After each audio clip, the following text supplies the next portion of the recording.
Mary Morris is the name of my next guest. She is the chairman of the College Savings Foundation. And if that sounds familiar, we did have her on a couple of weeks ago because they had done a survey on this very important topic of the education of our children. I can't think of more than a job and good health.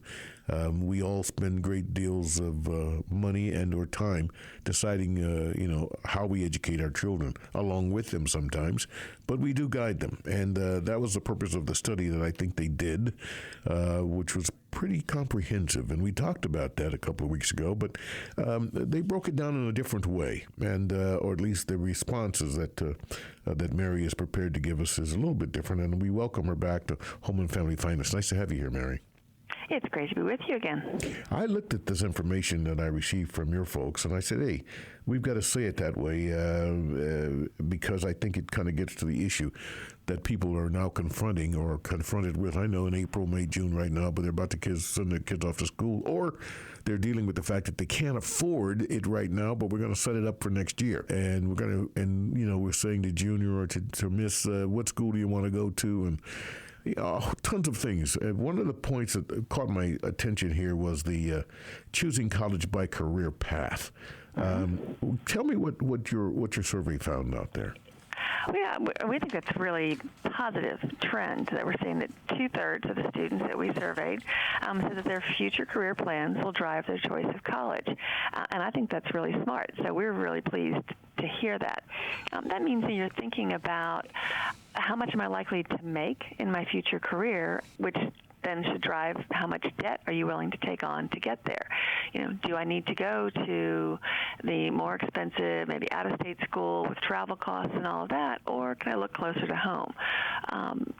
Is there a program that I particularly want that one school has something better to offer than another? So it's really wise. I don't know that you necessarily know for sure when you're 18 or 19 and making these decisions what you definitely will do in the future, and I hope kids don't limit themselves, but it is certainly encouraging that they're thinking about it and wanting to make sure that they're making wise choices. Well, wait a minute, Mary. Are you telling me now that a young child is thinking not so much about the name of the college and where it places, or that my friends are going there, that they're really looking at this from a different perspective? I think that's fascinating. I think so. And I think that's good. It's not to say that all of them, right? And you still, some want to go where they know people and some want a whole fresh start. So you've got all of that going on. But, I think, coming out of the recession, families are just more careful. I think we've, as a nation, become a little bit better at saving and planning. And, those of us in 529 business certainly try to get that word across. That's one of the purposes of the College Savings Foundation, is to get families thinking and talking and planning sooner. And when you do that, right, then you start making, hopefully, better decisions. Yeah, I think, and that's where I wanted to get to. I think the point being here is that in 2016, we are not so caught up in whether I'm in an Ivy League or I'm in a so-and-so, that whether it's a community college or wherever, it's the idea is what works best for me in terms of what my career choices are going to be. Absolutely. Well, I think that's a wonderful really smart thing. And again, what we find, and I'm such a booster of two-year schools, community colleges, and they offer some really tremendous opportunities. And for a kid who's not exactly sure what they want to do, you can, sometimes there's a 6-month even certificate program or the 1-year or 2-year track that qualifies you for some really pretty well-paying jobs in your community. So if you particularly want to stay closer to home, that can be a great option. It doesn't foreclose you from then continuing. And what we do in Virginia, I think most states do, are looking at increasing the number of what they call high-quality certificates. And so that can be a wide range of things, including, of course, a 4-year degree. But getting more kids just started, but doing something that will actually lead to a job, that will lead to them then getting more education and, ultimately having a better life.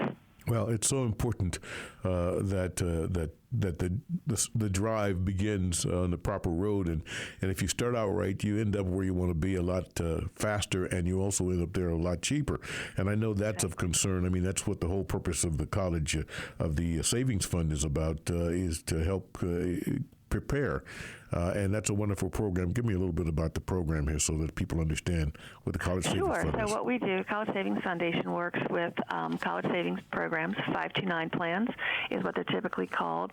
That comes from the section of the Internal Revenue Code that gives us our special tax advantages. So just as you have some special advantages for retirement planning and saving, 529 plans allow families to grow their investments tax-free, never taxed, as long as they use those funds for qualified higher education expenses. And again, that can be that very broad range of everything from a certificate program to a 4-year degree to graduate school.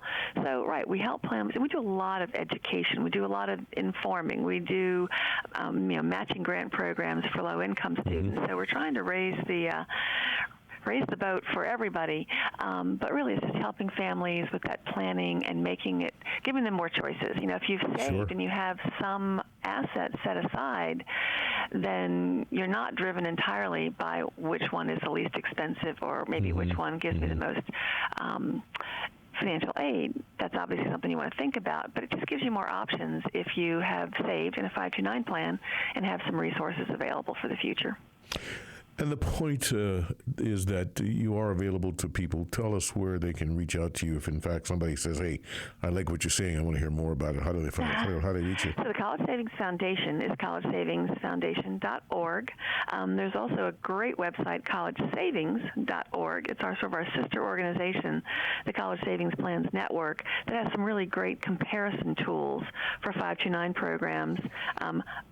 We're at Virginia529.com, so I actually have the privilege of running the country's largest college savings program, Virginia 529. But every state, virtually except Wyoming, and they work with Colorado, has a 529 plan. So we always tell folks, take a look at your states first, and honestly, if you just Google your state's name and 529, I promise you everything you need will pop up there, and you can start reading and learning about 529 plans and some of the advantages that they offer, the types of investments that are offered, and how they can really, with a very small investment, usually something like $25, to open up an account. We like small accounts. We hope that they grow. We try to get folks to put a little bit of money in every month. Some of the good savings habits. We spend a lot of time on financial education, and you can find out about how you can get started very quickly, very easily, and hopefully then be better prepared for the future. It is so important, folks, that you pay attention to that. The 529 plan's in place for you. Make the call that you need to make, or go online or whatever you need to do to get involved and learn about it. You don't have to. It doesn't mean you're going to commit to it, but it means you're going to learn about it. When we come back, Mary will talk to us about a couple of other things, the tough trade-offs and pragmatic choices that you have to make, and the fact that we're all looking at it, at education a little bit differently. And I think that's a good thing. This is Home and Family Finance. Are you financially fit? I ask that question again. Are you financially fit? The purpose of Home and Family Finance, and we thank you for joining us here on the Radio America Network. My guest is Mary Morris. She is the chair of the fund, the College Savings Fund and College Savings Foundation, and we're just talking about the 529 plan that is available to all of you out there. You don't have to have a child. You have a grandchild. You have a friend. You can set up a 529 plan for them, a savings plan that helps.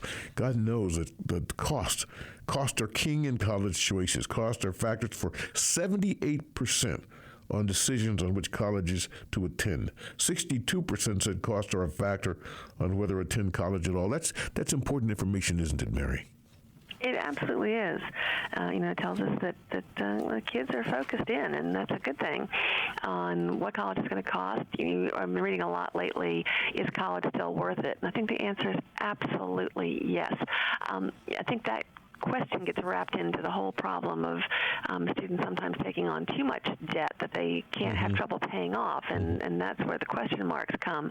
But if you look at every survey I've ever seen, long-term employment is higher, wages are higher, overall health and happiness are higher the more education somebody has. And so again, it doesn't have to be a 4-year degree. You can start, any kind of post-secondary education, get a certificate, have a plan, hopefully something that will lead to a job, and then continue your education, hopefully for your whole life. I like learning things, so I'm big on that lifetime learning. But get on a path, and it will pay off. It really does. Every statistic shows that. Here's something that I thought was very interesting and kind of surprising. A majority of those polled, 53% of these young people say they plan on living at home. Nearly half have already given them electronics, cars, and clothing for college. This is amazing that they plan on living at home. Really? Were you surprised by that? Remarkable maturity, right? Yeah. Not as much as I probably would have been a few years ago.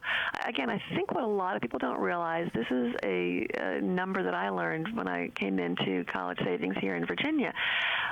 Over half of the students enrolled in higher education in our state at any given time are in community colleges. I just never had realized until I got into this job how huge community colleges are. Yeah. And again, some of those it's part-time, some are full-time, non-traditional students, but more than half of our students are in community college. Because of cost? Resource. They're just a great resource. It's cost. Again, you've got non-traditional students, older students, people who are working and going to school, making those choices. I think people forget sometimes that it's not necessarily the norm to, graduate from high school at age 18 and go off to the ivy-colored covered walls, I guess, of a 4-year school and stay there for 4 years and graduate in 4 years, because unfortunately that doesn't happen most of the time. And then go on through your life. Yeah. Life takes dips and turns. People are realizing that. So what about the gap year? It can be a great choice. What about you get to mature a little bit and save some money. Yeah, no, and I agree with you. The community college is a great idea. And is the gap year a good idea? I absolutely think it's a good year. I mean, not for every student. Some kids, they've always known what they want to do, and they're squared away, and they're mature, and they're ready to go. But even those kids, I think, could benefit from a gap year. But yeah, I think it's a tremendous time, and particularly for a child that's not sure what they want to do, or if they really are all that keen on education. A dose of reality and having to work without any higher education sometimes is a real eye opener.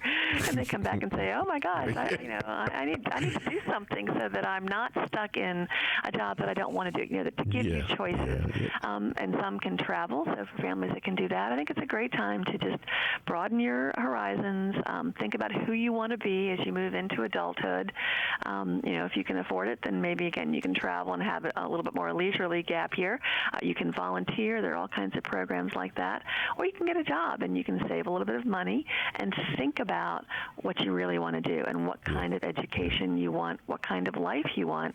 And take a little bit of time to think about that. I think it's a really good idea. Mary Morris, the best idea I had this week is having you on the show again. So I'm glad I did that, and I thank you for taking time to join us and talk about this. It's very important. Sure thing. Anytime you want. Absolutely. Thank you. I've been through it, folks. I can tell you I've been through it, and I'm still going through it, paying for college education, and maybe some of it could have been better done, could have saved some money. And I'm saying that to you. So take a good look at what you're going to do. Mary, thank you. Come back and see us again soon, would you please? Thank you so much. I absolutely will. All right. It's always a pleasure.